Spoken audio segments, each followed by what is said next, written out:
kasih banyak atas kehadiran kawan-kawan semuanya.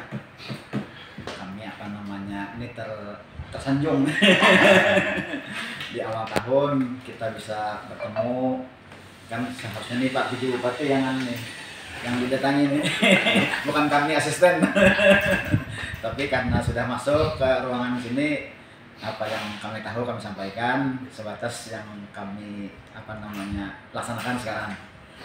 Terkait dengan tadi yang ditanyakan masalah penyerapan anggaran untuk tahun 2024, kita bersyukur bahwa selama tahun anggaran 2024 ini alhamdulillah semua kegiatan yang telah dilaksanakan itu terlaksana dengan baik dan anggarannya syukur cukup untuk membayar semua tanggungan pemerintah daerah kepada pihak ketiga.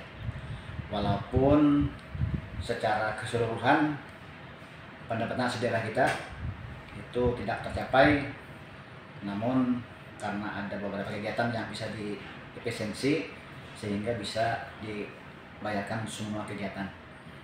Itu yang pertama. Yang kedua, kemarin pada bulan awal Desember kita melaksanakan penandaan atau efisiensi terhadap beberapa kegiatan, sehingga yang seharusnya kita mengalami defisit itu bisa ditanggulangi dengan melaksanakan efisiensi di beberapa kegiatan di seluruh SKPD yang ada di Kabupaten Kota Waringin. Nah, kalau kita bicara defisit, apakah di saat kemarin ada refocusing Bang atau pengurangan daripada anggaran atau bagaimana? Istilahnya efisiensi, bukan refocusing. Oh. Kalau refocusing kan ada kegiatan baru yang muncul, lalu untuk membiayainya dikurangi dari kegiatan yang ada. Kita melaksanakan kegiatan efisiensi untuk beberapa kegiatan yang bisa dilaksanakan pengurangan untuk membayar semua kegiatan yang sudah dilaksanakan dan menjadi komitmen dengan pihak ketiga. Nah, kalau kita melihat APBD kita ini 1,7 triliun. APBD tahun 2024 itu 1,9 Pak. 1,9 ya? Iya. 1,7 itu di murni. Ketika di perubahan ada penambahan sehingga menjadi 1,9. Namun tadi karena PAD kita tidak tercapai 100%, sehingga realisasinya 97%. Oh, itu tertinggi selama beberapa tahun terakhir. Karena tahun kemarin 2023 kita hanya 96%. Yang ini mencapai 97%. 97%, berarti kan juga cukup ada kenaikan gitu ya Pak? Ada kenaikan dibandingkan tahun yang lalu. Nah, peningkatan ada ya, juga ya? Dan dibandingkan dengan kabupaten tetangga, wilayah barat, Lemandau, Sukamara, kemudian Seruyan, serta Sampit yang dikelola oleh KPKN di sini, Kota Waringin Barat menduduki posisi teratas dalam penyerapan anggaran. Oh, alhamdulillah. Cukup bagus gitu ya? Jauh bagus. Artinya kan diragukan pembangunan di Bang Mak. Artinya terlaksana dengan baik. Terlaksana dengan baik gitu. Biasanya kalau penyerapan itu berjalan maksimal, berarti kan di lapangan terlaksana dengan baik. Tapi kalau penyerapannya ada yang masih sisa segala macam, berarti ada kendala dalam pelaksanaan kegiatan. Nah, Bang, saat ini kan kita melihat dari perkembangan yang sudah cukup bagus ya, memberikan warna yang mana peningkatan dari pendapatan asli daerah juga. Ada yang Abang katakan sedikit kurang tercapai dari target. Itu pendapat dari sektor mana, Pak? Ada beberapa sektor yang kita mengalami tidak tercapai.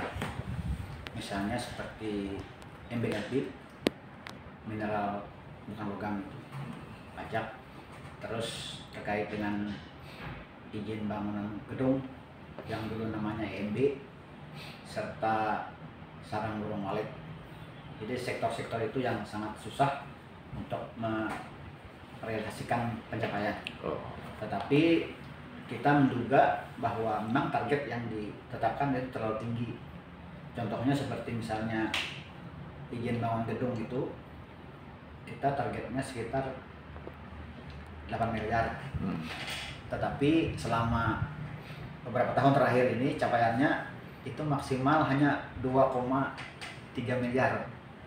Sementara targetnya 8 miliar, ketinggian gitu kan.